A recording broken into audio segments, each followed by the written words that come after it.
Darlington? Are you playing devil games? You playing devil games, Darlington?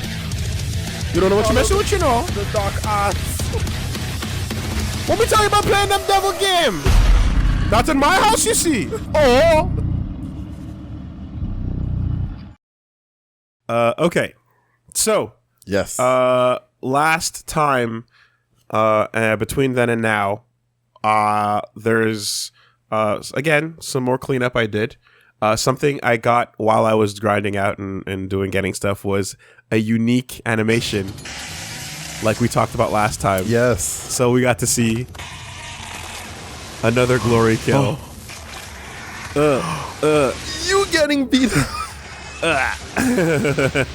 So does not happen very often, but it is definitely a possibility. So that's super fun. Love that. Right? Yeah, make sure all your deaths are recorded, just in case. No, just the unique ones. Yes. No need to worry about the rest. But so that's what I did. And then as far as those mission goes, I went through, got all the stuff. Right. Got all the stuff. Sweet. Got all the stuff. Yay. So what that means is points for upgrading things have been spent. And with that, I also got, of course, a bunch of those classic maps. So just been playing through old Doom, you know, playing through old Doom. That's what's fun stuff there.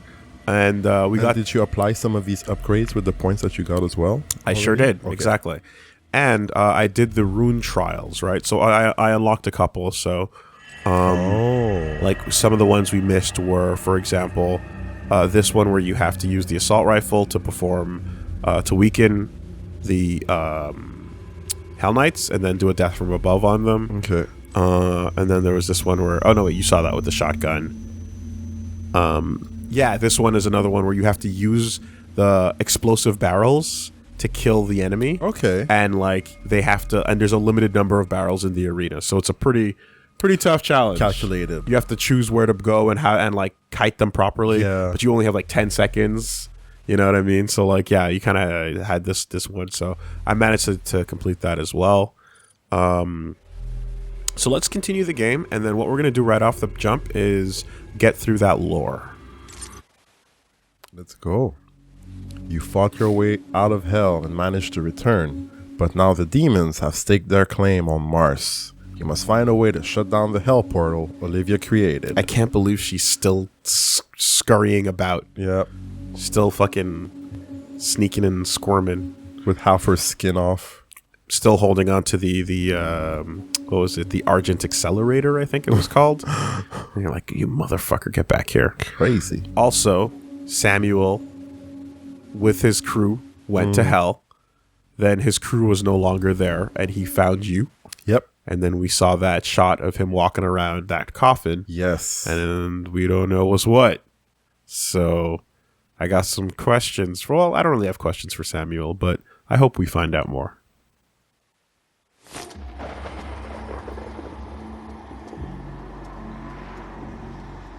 Yeah, seems legit. Hell on Mars. Mars is already red. You know what I mean? It's like, what are you adding to the sitch? The Argent Tower is destroyed. The portal can no longer be closed from this side. The hell energy flows from a location in their world we call the Well. But you've returned. The only flesh and blood to walk between dimensions. So there may be a way. What about Olivia? Vega is trying to access Olivia's files. If you can get to the nearest terminal, we will provide you with information. That's all for now.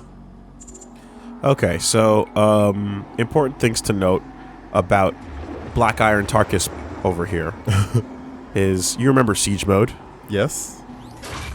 That boss thing, yeah. So now that little energy circle happening at the tip, yes, is an extra like thick fire that the edges of the beam continue to eviscerate anything around it. Oh, so it's a bigger laser, right? More active? More, yeah, just bigger, and more, yeah, exactly. Bigger hitbox, right? And secondly, in siege mode, very important, we can move. Now we're talking. We can move in siege mode. So that's one of the upgrades, right? Pretty fucking solid. Yep. Other things I bought include the ability to get this spinning before we actually start firing. That's great. But I'm not a big fan of this gun anyway, so No? that's fine. We have the triple lock-on with this. You can't really see it, but it's all there. Oh, multi-targeting. Exactly. Okay. So here's what we're looking at, right? The full lock-on burst is on deck for the rocket launcher. Yeah. Siege mode with mobility is over here. Stun bomb I purchased and fully upgraded. So now the plasma rifle has the full-on stun bomb with a bigger explosion and the faster re-up on the stun. Oh, chain stun. That's really good. Yes. Yo! So anyone you kill that's stunned continues to stun anyone else. And stun applies to just about everybody I've shot it at so far. Right, so all demons are vulnerable to that so far. Yeah, you can do like combo chains and stuff. Now, Heat Blast we bought the first time, and that's still here. And the important thing that I learned upon buying them was that you can switch between which one you want. Yes. So you just tap up to switch between one or the other. Okay. You know, so when you buy both, you pick which add-on you want. But that's what's going on. So I much prefer Stun Bomb to Heat Blast because Heat Blast is a lot of damage. I have weapons that do damage as we specified before. But Stun Bomb's great. So this, not many upgrades going on with it, right? Like I said, not a fantastic gun at the end of the day, but, you know, there it is, right?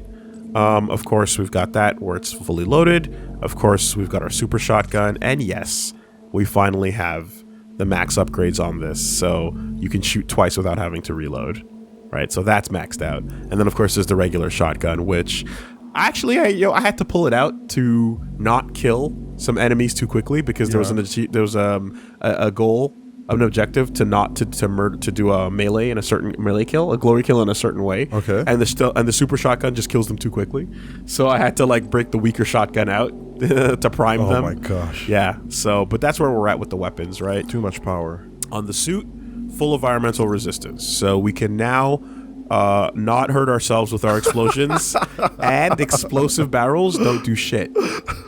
So you can stand point blank to an explosive barrel and it doesn't even fucking matter, right? Necessary. Yes. So straight up. Ammo maxed out, health halfway there, a little bit over.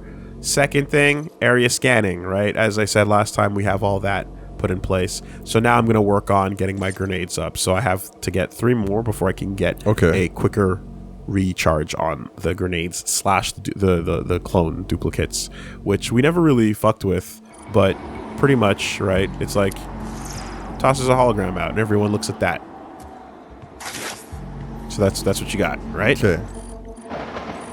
And then so as far as this, I opened up a new slot, right? Nice. So the moment you upgrade them, you get that new slot available. Here I have to get 7 ruin trials completed to get to this third one. But for now, you're close. Yeah, for now I'm keeping increased stagger, right? They stay staggered longer, and then better ammo. But the options include vacuuming, as you remember, better equipment, glory kill from much further away.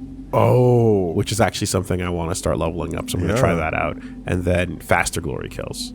Savagery. Yeah. So I think I'm going to swap out stagger length for stagger distance on that one. And yeah, that's the state of our upgrades. So let's get into the lore, shall we? All right. Jump into that right off the bat, and then continue. I want to know more about this world, actually. Okay, so I assume... So database is going to be... lots of stuff about just how... Let's start with environments. All right. Oh, welcome to Mars. New advocates, welcome to the USA. This guidebook will serve as your personal guide to fitting in at the Argent facility on Mars. Your devotion to the UAC's mission is the foundation on which we achieve the establishment of a new paradigm. How do you say that? Paradigm. Oh, the G is silent. To move humanity forward into the future. Tier 1 advocates may take some time to adjust to life on Mars, but with faith and dedication you can look forward to a long and fruitful career as you work towards full induction. Your transition to Tier 2 status will be judged upon your actions here. Make a good impression, new advocate. This guide will update automatically as you access new areas of the facility. Expect more helpful hints into the UAC way of life. And as we say here on Mars, power from the people. Not for. Yes. Or to. From. The Resource Operations Center, referred to as ResOps, was one of the first facilities constructed on Mars base after the discovery of the Argent fracture. It encompasses several key areas needed to run the facility, including plasma extraction and processing, isotope stabilization, heavy metal ore mining, and artifact analysis, communications network for off-world transportation. The new UAC employees posted to the Mars facility are expected to fulfill a tour of duty in ResOps before moving onto their specialized career bracket. Security clearance level 1 allows access to the Res Ops, including the Vega network hubs and some satellite control centers. For access to these locations, new advocates must submit Delta form to the department enforcer. Okay. The Foundry, an extension wing of the Resource Operations, the first Mars outpost, processes all the heavy elements mined from the outlying Martian landscape and from around the original location of the Argent fracture. Refining Argent plasma requires a large amount of transitional metals and noble gases, so a central location that can be systematically cleansed and decontaminated is required to keep Argent energy production at maximum efficiency. As such, this area is considered a high-risk area, and all UAC employees are subject to regular med checks to ensure their production capabilities are not degraded by the environment. Industrial accident-related deaths in the Foundry dropped dramatically in MTC 2146, thanks to the implementation of new UAC safety protocols, where employees exposed to dangerous materials are immediately sent to the Lazarus labs for cleansing, re-education, and where possible, reintegration. As a result of this protocol, officially reported deaths have dropped to negligible amounts. Okay, so there's 2 pages actually. So, we were looking at the first page here. Whoops, not that button. Okay, so yeah, D-pad to the side to get to... Okay, so there we go. The first page of this is locked. The second page here, actually. Right. We need to go sideways on. So, okay. And in that vision, they saw the future, bold and powerful. The many worked as one to bring the new order. What better words to inspire you as you set about initiating yourself into the UAC? Those who came before you and those who serve with all operate... blah. Those who came before you and those you serve with all operate with the same goal in mind, the development of the new dawn of mankind. It is by this principle of teamwork that we will elevate ourselves to the next plane of existence. If you have any suggestions how to improve the work environment while working your tenure in ResOps, please submit suggestion from WAD E1M4 to your command controller. However, it's imperative that you learn to accept things you cannot change and follow the path that has been laid out for you. Your service in ResOps is a test of your devotion to the cause. Should you be asked to submit yourself in an interrogation program or experimental treatment, you're expected to comply without question. If a fellow advocate asks you to engage in a dedication ceremony, say yes. If you see an advocate doubting their role at the UAC, bring it to the attention of the enforcer so that they might receive the help they need. Don't be selfish. Tier 2 is for everyone. Alright, so just spy on everybody. Snitching is encouraged. Yep. No stitches on Mars. Snitches get rewarded. Damn, what a world. Found you level 2. Congratulations, new advocate. If you are reading this message, then you have been promoted to the Foundry Resource Team.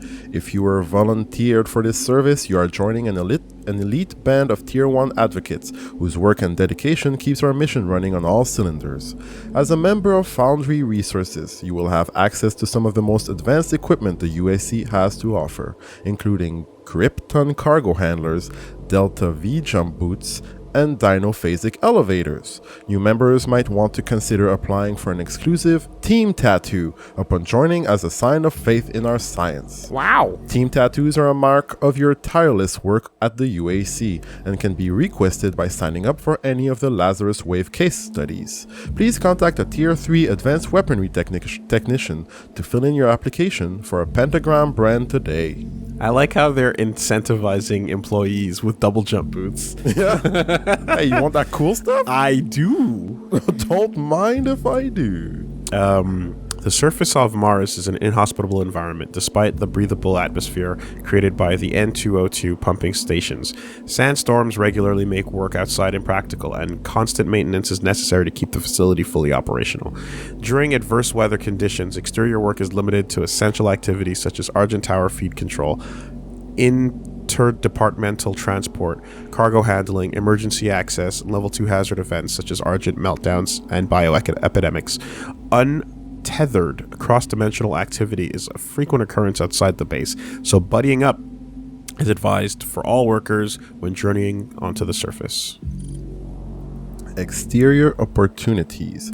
At times, Tier 1 and Tier 2 advocates will be asked to perform dangerous duties that include exterior work. This work may be put before you as punishment for not meeting your quota, or because you are the best person to complete the job. In either case, new advocates should approach the work with the same focus and commitment as any other task. Should you experience any interdimensional encounters, you are advised to report to the event to a Tier 1 Lazarus Project scientist or your departmental enforcer. You are advised to not approach any non-human entities without executive supervision. If you run into a demon, Stay away. yeah. Don't do anything If you with see it. something, say something. Sure. Just casually walk away from that demon. Argent Energy Tower. Completed in 2127, based off a prototype developed by Samuel Hayden's research team in the Argent Tower, also known as the Argent Inductor, is the UAC's crowning achievement. This unparalleled piece of technology is born of the synergy achieved when radical, forward-thinking UAC science is charged with the raw power of Argent plasma. Unprecedented in scale, the tower's primary purpose is to harness Argent plasma from the fracture, convert it into usable Argent energy, and beam Argent packages to Earth's GEDM, Global Energy Distribution Matrix. It is based off the Gauss cannon designs. Oh, interesting. First prototyped in the late 20th century, although the details regarding the inner workings of the tower are a closely guarded secret. The concept of using the Gauss cannon design to launch energy packets had not even been theorized prior to the discovery of the fracture, but the technology developed at a miraculous rate soon after. The phenomenal growth of this new tech had led to some speculation that the Argent Tower is actually based off a design discovered in the artifacts that were found dispersed around the site of the fracture. Okay, so the tower itself, right, is just using the same tech as the giant. It's a giant railgun. Yeah.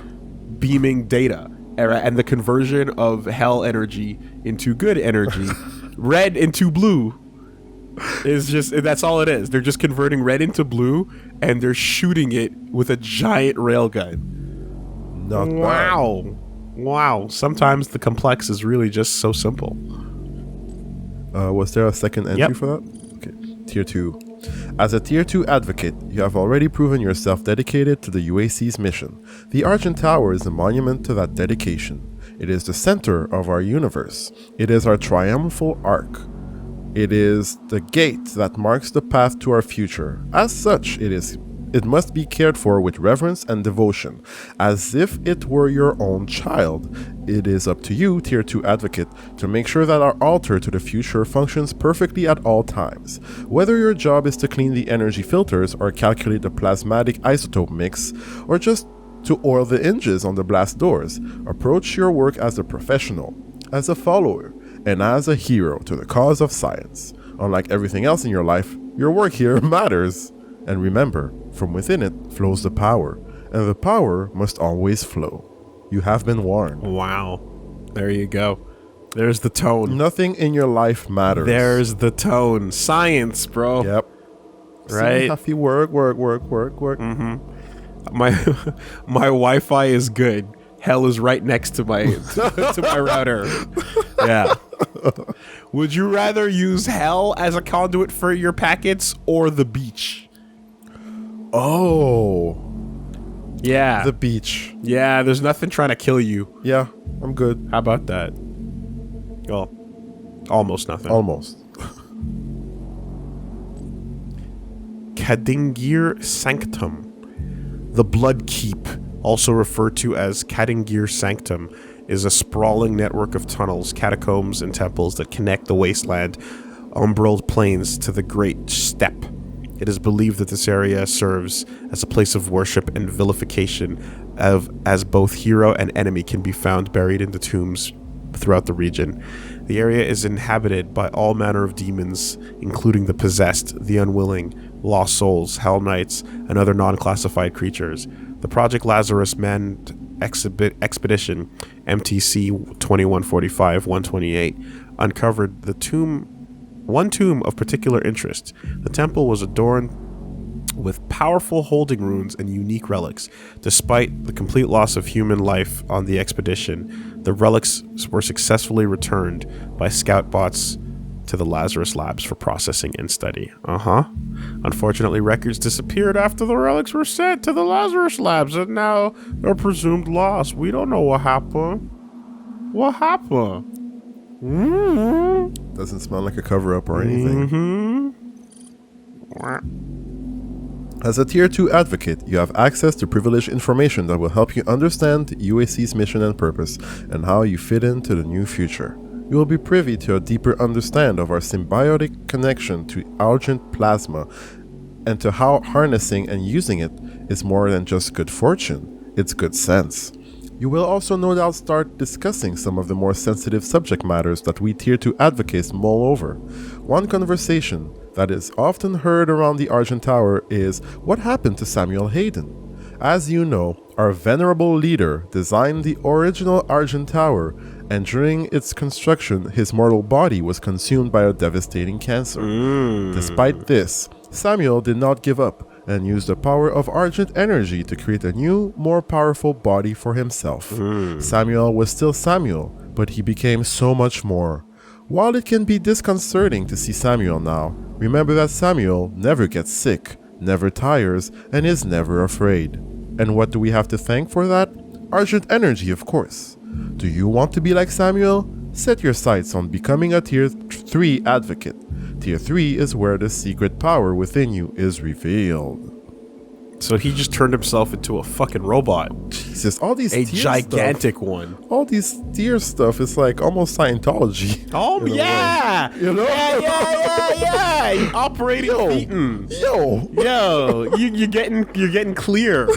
And as you get clear, you get higher. more information. Yeah, and then the higher up you go, the more you get access to, hey, maybe even a new body running on hell energy. How about that? I'm down with that. Right? That sounds very appealing, actually. Fuck Xenu. Yo. We got hell energy running through our veins, y'all. Seriously. Dude, you know, like pure Scientology up in this bitch.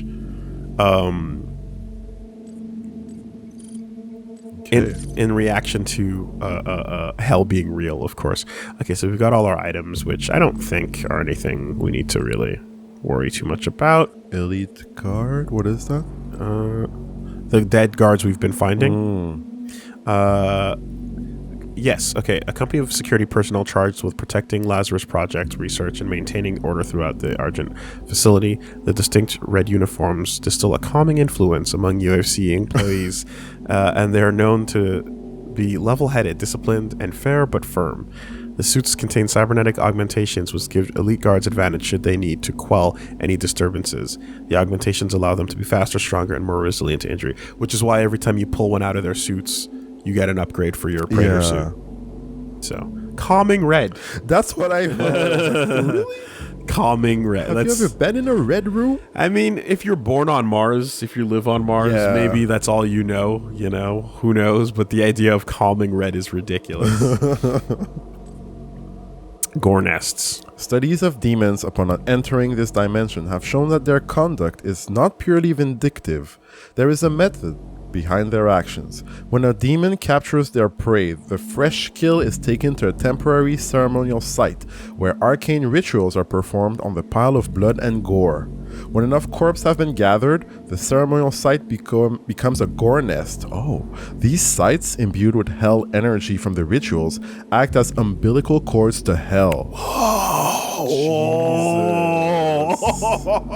Extreme caution must be taken when approaching a gore nest. Attacking the nest, or indeed any demons within close proximity to the nest, will act as an alarm and siphon more demons from hell. You have to create a site of gore and sufficient sacrifices and then rituals with the pile of bodies opens a portal to hell.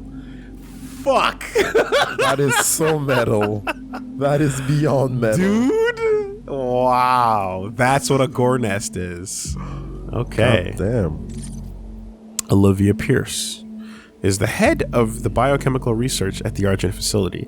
Educated in Strasbourg as a first-class honors degree in biomechanics and genetics, she joined her former mentor Samuel Hayden on Mars to head up the Lazarus Project. A few months after arriving at the Argent facility, Olivia was diagnosed with acute idiopathic scoliosis. The cause of this deformation is unknown. Given the option of being permanently wheelchair-bound or undergoing an experimental augmentation procedure, Olivia chose the surgery. After several months in seclusion, Olivia reappeared on her feet with a new titanium exoskeleton grafted into her spinal column. Although the exoskeleton allows Olivia to stand and move on her own, it causes her excruciating pain. Olivia refuses any pain management medication for her fear it'll cloud her mind. Okay, so that's why she was limping. Yeah, okay. And she's got the scoliosis, and why not just do the Sam Hayden style? Just become a robot, right? She's using tech to keep her old body. Yeah. And keep going. Whereas Sam Hayden's like, just fuck that, give me the robot body. Exoskeleton is weak. Yep. So discard your human flesh. Opposite ideas. Interesting. Well, here's one thing, Reggie. Even though the last mission was called Kill Olivia Pierce, we have 2 more data logs on her to find. So I think it might take a second there. Samuel Hayden. Samuel Hayden is the chairman of the UAC. Born into the wealthy and powerful Hayden family, he completed his master's in theoretical physics at Oxford University. Nothing Straight less. He showed prodigious talent in several fields, including thermodynamics, electromagnetic theory, and nuclear sciences. At a young age, he established the Samuel Hayden Foundation, a philanthropic organization dedicated to sponsoring young scientific talent and funding scientific programs in schools and colleges. Wow, altruistic. His daunting intellect made him a prime target for the UAC, and they recruited him soon after he was appointed General Director of the Global Science Council. Samuel took over leadership of the UAC a few months after the discovery of the Argent fracture and immediately put the Argent Tower into production. During construction of the Argent Tower, Samuel was diagnosed with stage 4 inoperable brain cancer. Samuel was given 6 months to live. He dedicated those last few months to finding a radical solution to his mortality: cybernetic transference. Very Lex sounding in his origin story. Would you like to know more? Yes, I would love to. What was I gonna say? Whatever. We'll find out more once we see it. Yeah. But I just want to know if he was born with that voice. Yeah. Did he come out of the womb in the hospital going wah, wah, wah, wah? I want some apple juice. Mother. Mama. Vega. Running the Argent facility takes a lot of power. not just electrical and mechanical power, but computational power. With so many independent systems fending off a single power source, the UAC decided to need to create a central mainframe computer to manage not only the flow of Argent energy, but the day-to-day operations of the facility of over 60,000 employees. This mega computer, the brainchild of Samuel Hayden, the head of the UAC, would exceed the computational ability of any system before it, and more importantly, would be recognized as the first truly autonomous artificial intelligence entity. They named it Vega. Vega is an acronym, though the exact meaning has not been revealed by Hayden or the UAC. Once named, it was decided that the AI would need to be given a personality to make interactions more agreeable. A gender was assigned, male. A virtual age was established, 50 years old, and a colloquial speech pattern implemented. As such, speaking to Vega is a calming and pleasant affair. A blind study was conducted with the computer science students to see if Vega would pass the Turing test. The students were instructed to ask a series of questions to both Vega via SatLink and a mathematics professor from MIT to see if they could tell which one was the computer. 92% of students thought they were both human. Only 8% detected that Vega was a computer. Vega also played the professor. Ha! Well then. Aha! That's funny. Fooled. Alright. Okay, yeah, chain gun. Oh. The Delta 12 chain gun, often referred to as the D12. Oh, dirty dozen. Burr, burr. I've been so many places, I've seen so many faces. but nothing compares to these blue and yellow purple. pills. Okay. Not censored. Okay. Not censored. I'm like, you gonna say hills or pills? Not censored. All right. There you go. It's a high-velocity weapon capable of suppressing multiple targets at once. Recent changes to the firing mechanism have pushed the Delta 12 to the physical limits of a ballistic weapon. An argent-infused piston compresses gas within the firing crucible for over 2,200,000 psi. When released, the launches of a 15mm tungsten slug with a muzzle velocity of nearly 5,000 feet per second. The heat generated by this action is siphoned into a thermal gel compound that automatically recharges the 96-volt battery pack. This allows the weapon to sustain almost endless firing cycle as long as the ammunition is present. The Delta 12 chain gun weighs 45 kilograms, making it lethal but cumbersome armament. Oh, that's heavy. Gatling rotator. This third-party modification overrides the crucible release safety, allowing the weapon to fire immediately without waiting for maximum rotation. This action, while allowing for instant use, does prolong the time it takes to reach full speed. This modification is unapproved by the UAC. Oh shit. Street mods. Yo, you're Street mods. cutting down your shotguns and stuff? Yeah. Straight up. Chainsaw. Yes. There have been reports of this item being seen at the Argent facility, though there's no known uses for it. Security personnel have been made aware that this item has likely been smuggled onto Mars and have been directed to confiscate it immediately. As there's no practical uses for it, it must be assumed that this item should be considered a black market enthusiast's weapon. Jesus. The SSG. Yo, Superstar? That's a superstar gun. While this weapon has been removed from the UAC's approved weapon arsenal, many veteran operators insist that there is no better alternative for close combat. It offers incomparable destructive power at extremely close range, but is completely ineffective at long range. The weapon is light and small, making it a favored secondary weapon that no self-respecting combat specialist would be seen without. When you absolutely, positively have to kill every motherfucker in the room, except no substitutes. Get the super shotgun. The Gauss accelerator design has been used by the UAC as the basis for numerous industrial projects over the years, such as the Argent Tower itself and the ore diggers found on Deimos and Phobos. With the very few moving parts, the Gauss cannon makes a reliable, powerful weapon. By accelerating the steel flechettes through a magnetized chamber, extreme high velocities can be achieved. The weapon has near perfect accuracy thanks to an aerodynamic design of the projectiles. Ammunition is cheap and readily available and is designed to maintain its composition when passing through organic material. Thus, the Gauss cannon has a noticeable kick that must be compensated for by the operator. Steel flechettes. I thought it was just like energy and stuff. Yeah. Steel flechettes through a magnetized chamber. Yeah. That's cool. Okay. I thought it was demon energy too, actually. I thought it was shooting Argent energy at you.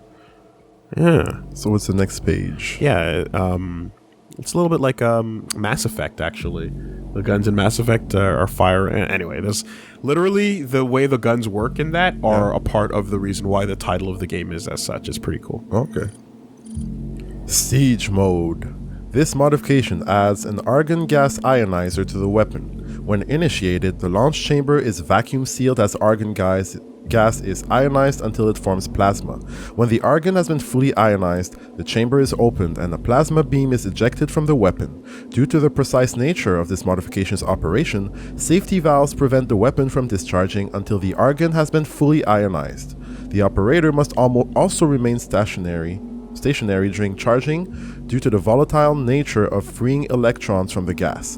Upon successful release, the plasma beam will penetrate multiple targets and produce a concussive blast at the final point of impact. How did we not know that it was just a railgun? Maybe because it fires a giant blue laser, which railguns in real life do not do.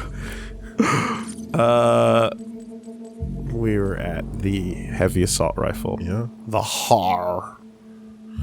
Although recently superseded by the plasma rifle as the UAC's standard issue weapon, the heavy assault rifle is still in widespread use due to its dependable mechanical firing mechanism, high accuracy, long range, and an abundant supply of ammunition. The weapon is effective at all engagement distances and is best used against a solitary target unless micromissile modification is present. Standard issue ammunition is 50 cal. When you said HAR, I thought you were doing your Biggie impression. HAR. Good weapon, yeah. Oh. That's a U sound.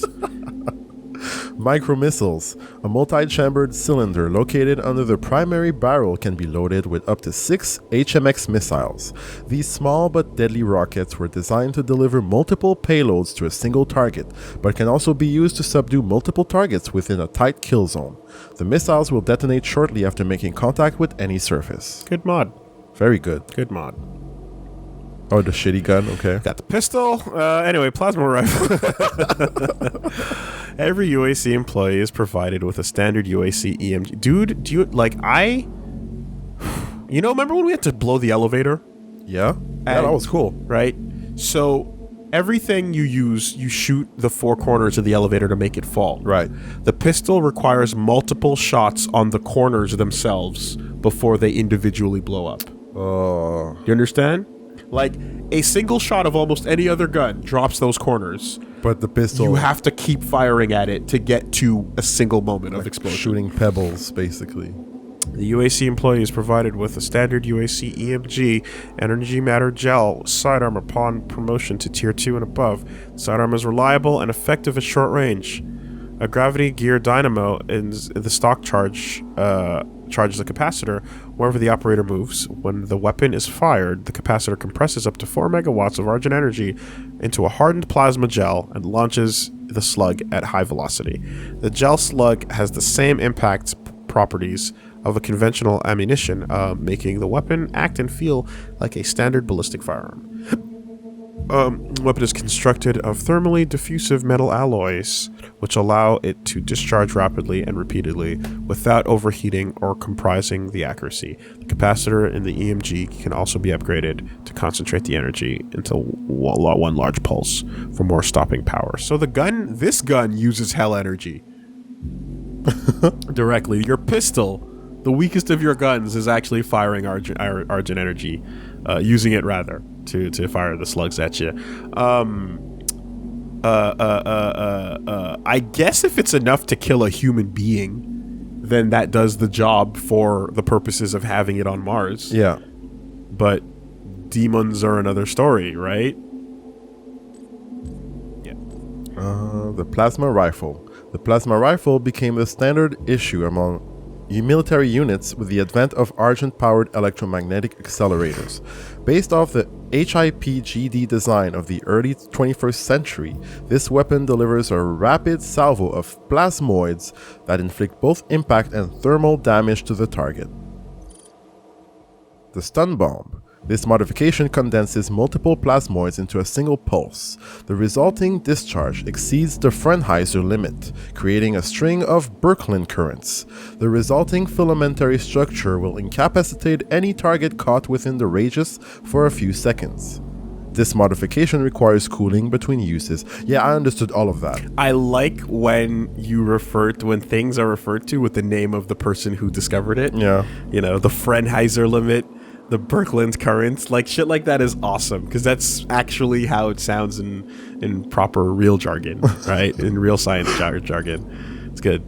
A copper crucible attached to the focusing lens of the plasma rifle absorbs residual thermal energy from the weapon and can discharge it instantly by transferring the heat into a borosilicate diffusion chamber. This creates a heat wave from the end of the weapon that causes a localized damage, sometimes creates a pressure wave that will knock back targets. The crucible recharges with normal use of the weapon. While the operator of the weapon is partially shielded from the charge, it is recommended that the thermal protection uniforms, such as the exosuit prototypes, be worn while operating this modification. Oh. Okay. Rocket launcher. This weapon has seen... This weapon has seen little design modification since its development in the late 21st century. It is standard issue to heavy weapons specialists in all military forces due to its unparalleled direct impact and radius damage. The UAC improved the design slightly by adding an automated quick reload. The weapon casing has been retrofitted to accept UAC developed modifications. Retrofitted. Lock-on burst. Each projectile for the UAC rocket launcher is fitted with guidance system at manufacture. This modification activates that guidance system. Micromotors in the fin assembly will guide the rocket towards a painted target. When the operator uses the built-in laser targeter to lock on to a target, a salvo of 3 rockets is launched in rapid succession.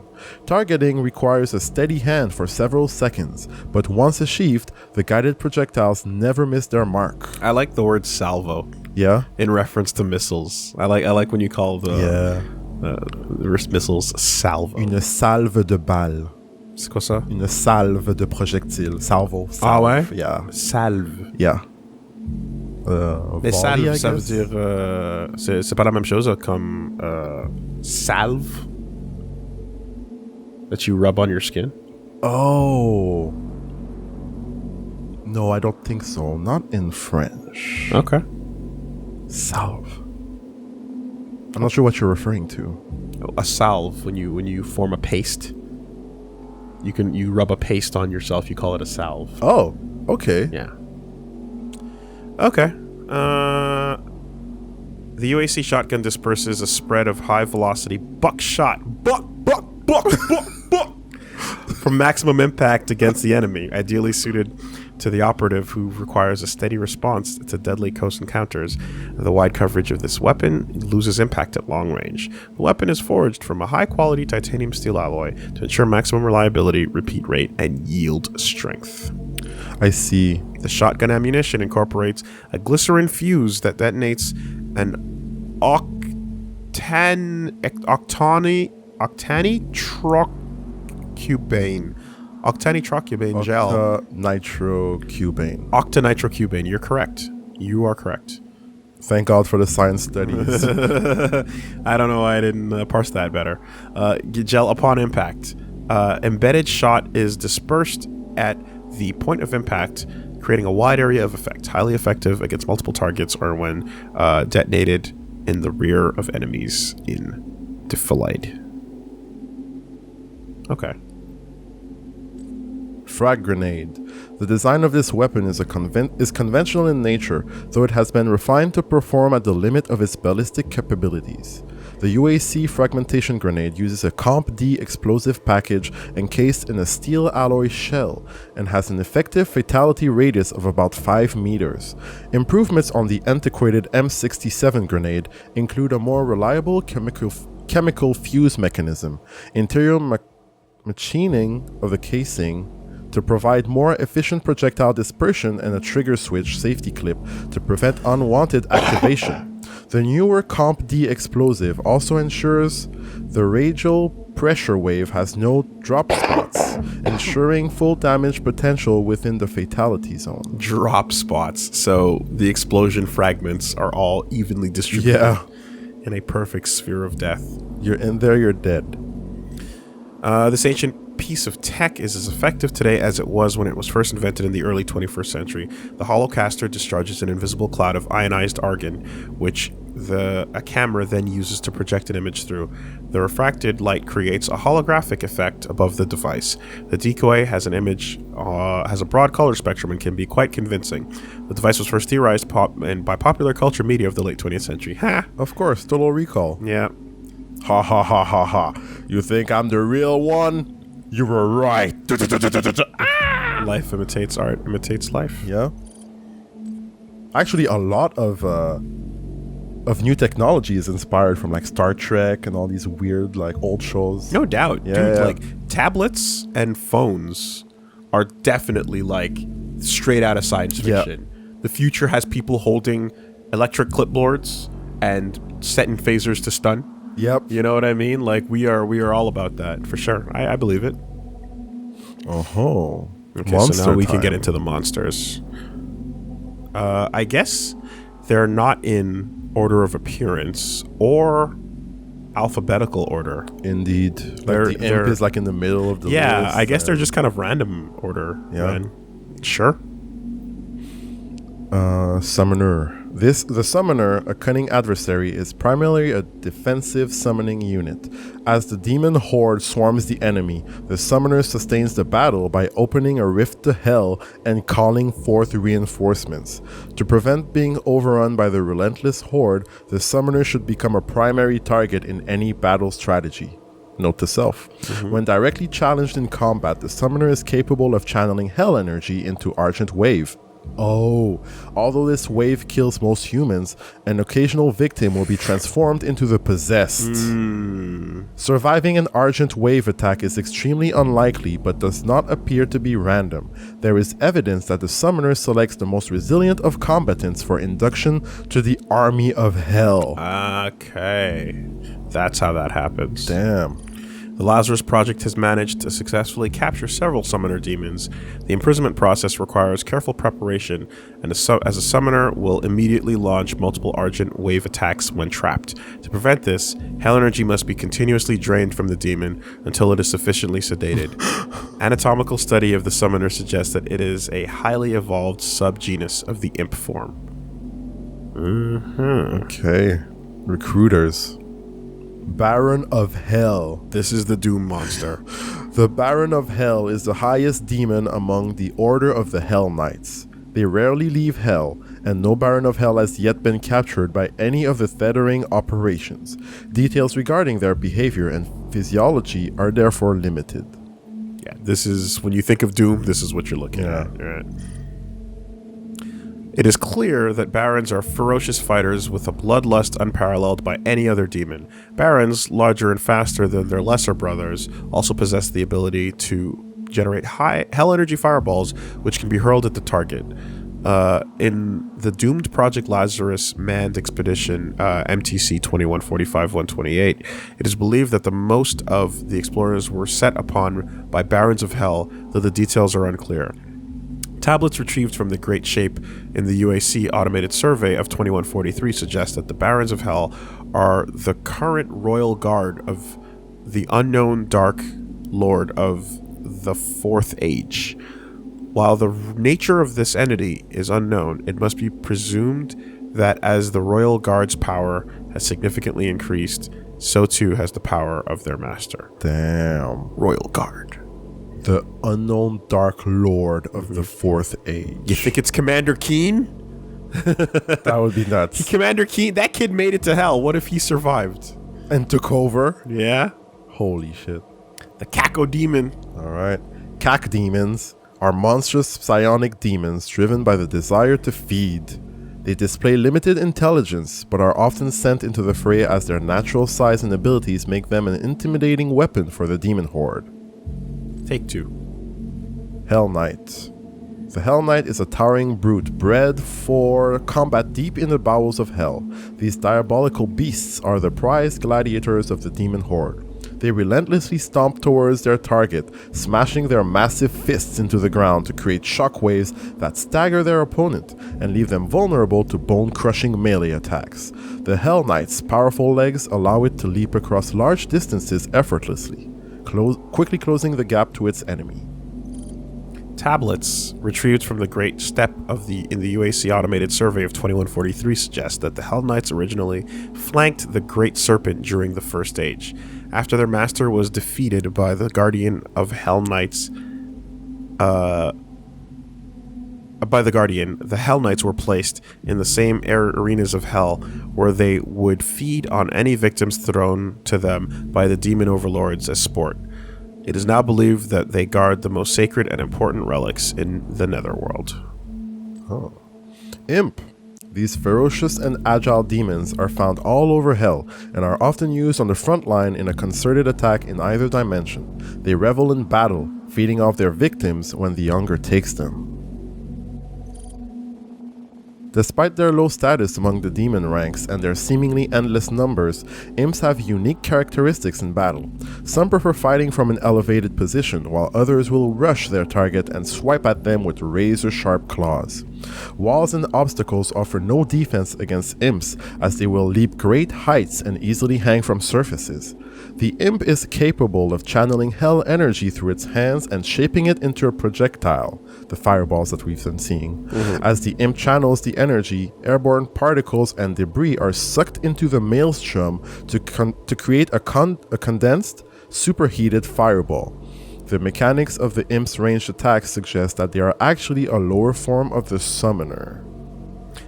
Yeah, the way the imps throw fireballs at you is straight up Mortal Kombat. They're tossing Mortal Kombat balls, you know? Lost Soul. These demons are found wandering aimlessly within the temples of hell as they search for a host to inhabit. When a potential victim is found, they will converge on the target and explode with a blast of hell energy. Lesser-willed beings weakened by the explosion will then be possessed by the demon, and the host's soul will become lost in turn.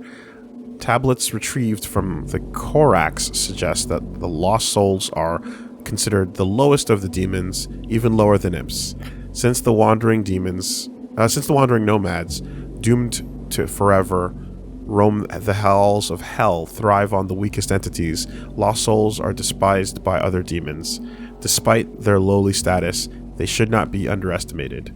They tend to do pretty well in brackets of Samurai Showdown. Them shikis. Mancubus. The Mancubus is a lumbering behemoth demon. A foul odor accompanies its presence, a stench that can be overwhelming if inhaled directly. Mancubi gorge on anything they can find and are not averse to eating rancid flesh. Their diet rots in their digestive system, making their innards highly flammable. These foul creatures are decked in light armor when they reach maturity, but their grotesque frame soon outgrows the armor, exposing their stomach and face. Mancubi have taken their disgusting physical condition and turned it into a weapon. As they reach maturity, a chitinous growth begins to form over each hand, creating a hard-shelled barrel. As the flesh inside decomposes, a noxious effluvium begins to leak from the barrel. The Mancubus can spew discharge from the barrel over a remarkable distance. The volatile goo ignites under a tremendous pressure, creating a highly effective biomechanical flamethrower. Revenant. Revenants are UAC military operatives that have been methodically transformed into demonic combatants through cybernetic augmentation and repeated Lazarus wave exposure. The transformation begins by attacking a multiple launch rocket battery (MLRB) onto each shoulder of the patient, coupled to an argent-charged neural biochip implanted at the base of the cerebral cortex. The MLRB allows the Revenant to both attack its target with multiple conventional rockets and also fire mobility boosters located under each MLRB. Man, cyber demons. That's what the Doom deal was, right? It's like technology combined with hell. The MLRB implant operation is conducted with the patient in an antemortem state and without anesthesia. It is imperative that the patient develops neural recognition of the augments before expiration.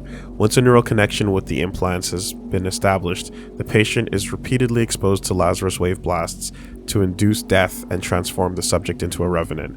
As with Hell Soldiers, Revenants exhibit advanced combat tactics that include range control, vertical combat governance, and rush tactics. Why does it sound like the Codex is describing the procedure of how humans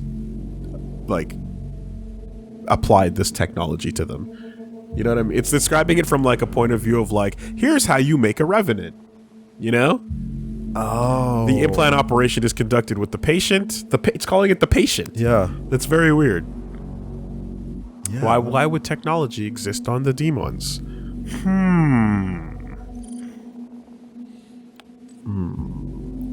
Possessed Soldier. While Lazarus wave exposure does effectively wipe any vestige of the human behavior from most of its victims, some subjects continue to display tactical cognizance posthumously. As with possessed engineers, this does not appear to be random. If an individual has training in combat as part of the UAC military, the Lazarus Wave event will transform them into more than mere slaves. This anomaly further supports the theory that there is some form of genetic coding embedded within the Lazarus Wave particles, which governs the outcome of the Lazarus Wave exposure on a per-case basis. Yeah. The possessed are created in a Lazarus Wave event, a phenomenon first discovered by Dr. Olivia Pierce during the Lazarus Project.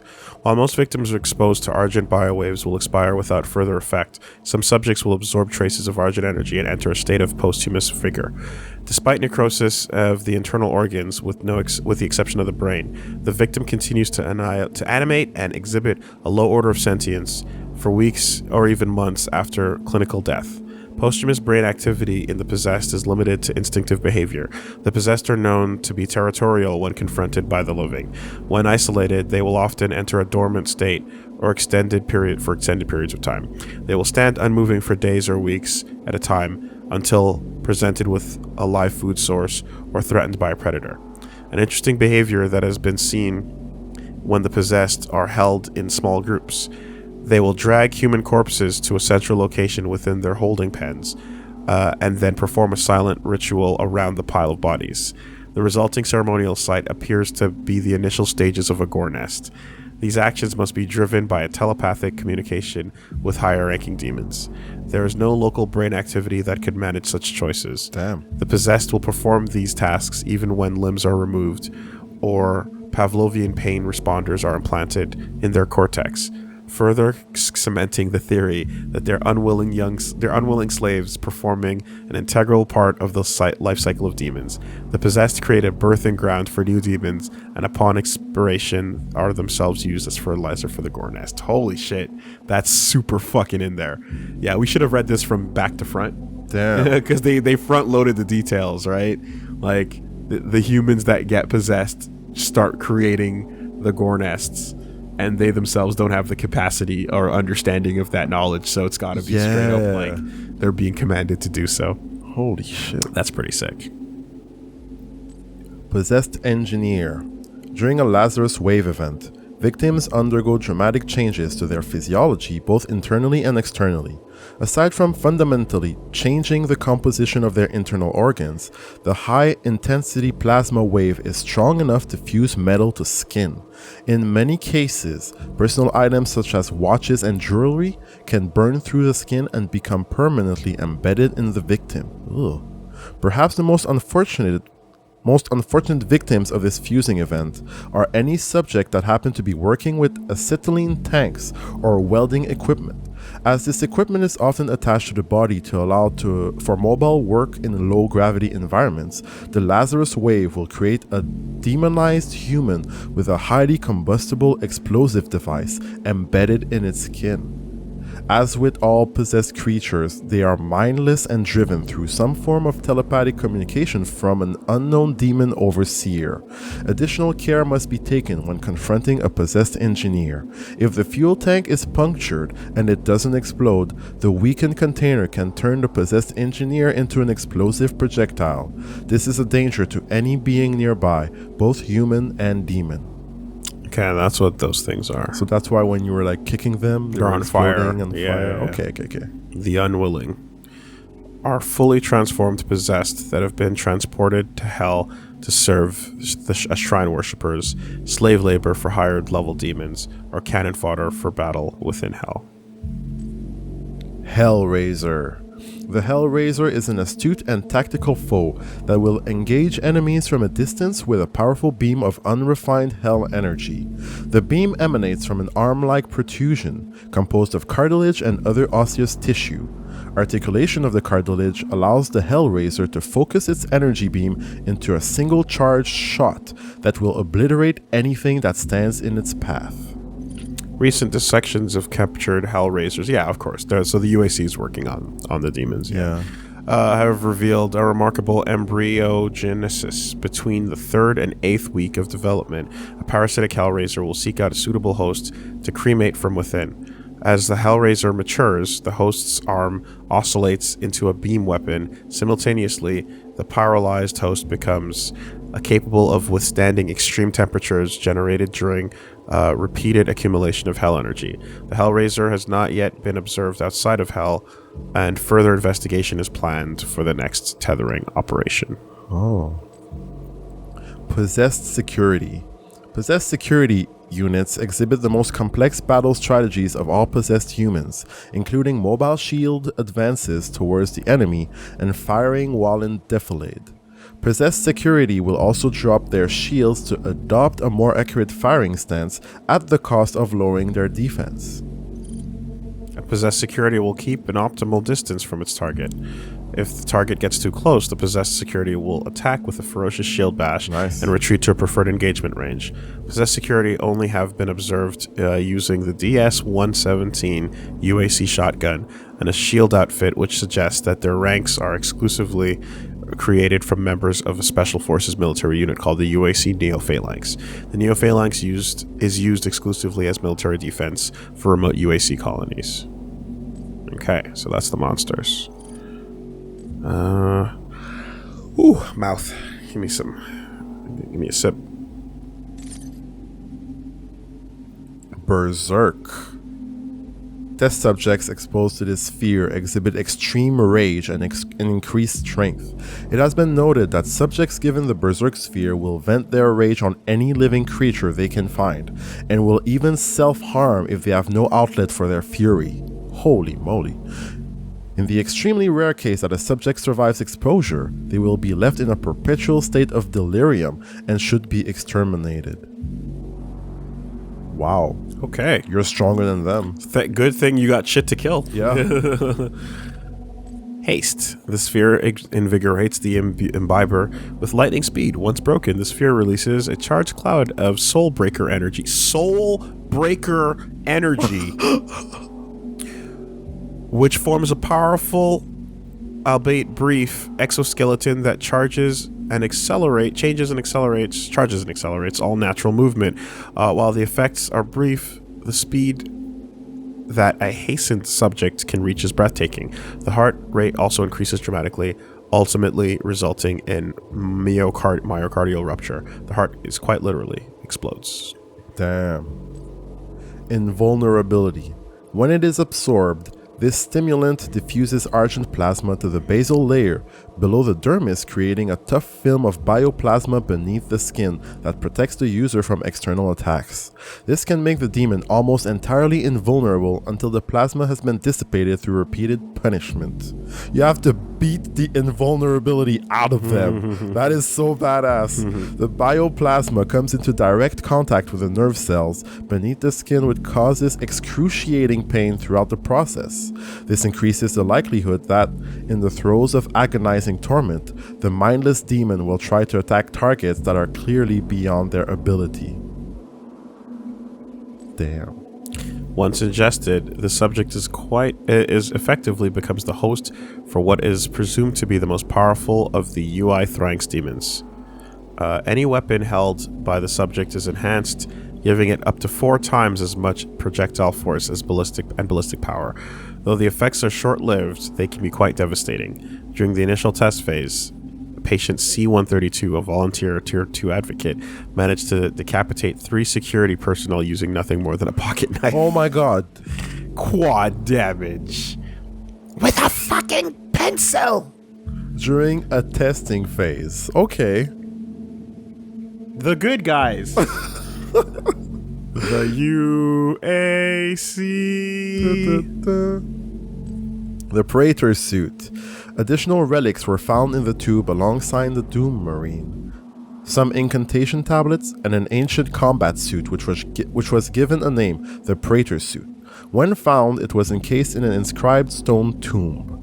The suit was extracted from the rock, cleaned, and subjected to numerous tolerance tests, and found to be almost impervious to any damage. It appeared to have some mechanical function as well, small receptors on the gloves and chest plate that attracted argent plasma and dissipated it through capillary tubes in the substructure. Markings on the armor were also consistent with images of a man or a humanoid seen in several of the tablets and stones found on other expeditions. The same markings were also noted on the Helix stone. Despite it being clear that the suit can be activated in some way, no method has been found to do it. It appears to be missing a component, likely the Doom Marine himself. Doom Marine. Oh, look at that picture. Wow. Holy shit, he's wrecking shit on that picture. Okay. Is that the fucking light of heaven? The seraphic light? They did imply that angels straight up were like, yeah, we're helping you a little bit in that one line. God fucking loves it, bro. Without doubt, the UAC's most remarkable recent discovery was uncovered in expedition to Hell's Katangir sanctum. After several kilometers through nearly impossible terrain, the team discovered a sealed tomb, its entrance and walls covered in protective runes and imprisonment incantations. Once open, the tomb revealed many artifacts, including the Praetor suit. Most notable, however, was an enormous sarcophagus bound to the center bedrock of the tomb with thick iron bands, seemingly anchored to prevent anything from getting in or out. It was initially believed that the sarcophagus must hold a rare or powerful demon, but when later opened, it revealed the body of a man. The body was not petrified nor decomposed. In fact, he appeared to only be sleeping, despite the fact that the bed he lay in seemed millennia old. Attempts to wake the man were fruitless. To harm him even more so, as a protective argent barrier around the body kept him safe from harm in permanent stasis. The UAC archivists cataloged the discovery DM-15, but the project personnel had soon dubbed him the Doom Marine. While history of this man remains conjecture, the Helix Stone, as well as other artifacts found at the Argent Fracture and during the Hell expedition of ECM-13, have shed some light on his identity. An etching in the Book of Deva, another discovery of the Katangir expedition, depicts the Doom Marine wearing the Praetor suit, engaging demons in battle as a hooded figure looks on. This image had been previously observed numerous times in other artifacts, but only with the actual discovery of the Doom Marine and the Praetor suit in the sealed Katangir tomb have researchers begun to put other pieces together. It is now believed the Doom Marine might have been part of an ancient group or tribe, maybe even their leader. Whether he is god, demon, or human will remain undetermined until the Argent barrier protecting his body can be deactivated. Further deepening the mystery of his origin, UAC remote monitoring drones in service during the Katangir expedition recorded a protracted and deadly battle during the sarcophagus extraction, the demons attempting to defend the tomb with an instinctual ferocity previously unobserved. Once tethered and returned to the UAC, the sarcophagus was studied and first opened at the Lazarus Labs, but went missing a few weeks later. It is believed that Samuel Hayden had the body and the Praetor suit moved and hidden to keep it secure, although why he considered it to be under threat is not known. A final note to date, the Doom Marine and the Samuel Hayden are the only known non-demon entities to successfully cross over from the Hell Dimension to our own, despite several attempts by other UAC human personnel to do the same. Yo. The demons were like, don't you dare. Don't you dare. You cannot open that box. Doom guy inside. Slayer's Testament 1. In the first age, in the first battle, when the shadows first lengthened, one stood, burned by the embers of Armageddon, his soul blistered by the fires of hell, and tainted beyond ascension. He chose the path of perpetual torment. In his ravenous hatred, he found no peace, and with boiling blood, he scoured the umbral plains, seeking vengeance against the dark lords who had wronged him. He wore the crown of the Night Sentinels, and those that tasted the bite of his sword named him the Doom Slayer. Tempered by the fires of hell, his iron will remained steadfast through the passage that preys upon the weak, for he alone was the Hellwalker, the unchained predator, who sought retribution in all quarters, dark and light, fire and ice, in the beginning and the end, and he hunted the slaves of doom with barbarous cruelty, for he passed through the divide as none but demon had before. And in his conquest against the blackened soul of the doomed, his prowess was shown. In his crusade, the Seraphim bestowed upon him terrible power and speed. And with his might he crushed the obsidian pillars of the blood temples. He set forth without pity upon the beasts of the 9 circles, unbreakable, incorruptible, unyielding. The Doomslayer sought to end the dominion of the Dark Realm.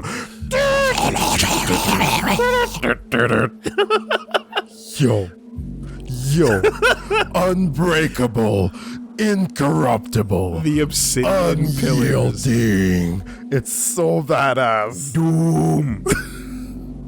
I got the doom. Okay. All right. Okay, so we got a nice overview Hail Satan. of the world there. No, All right. no, you chilled the fuck down. Okay, we good. We good. We juiced. We ready. God damn. That's exactly what we needed. A little bit of motivation to start off our mission. Everybody ready? Everybody good? We lost him. It's over.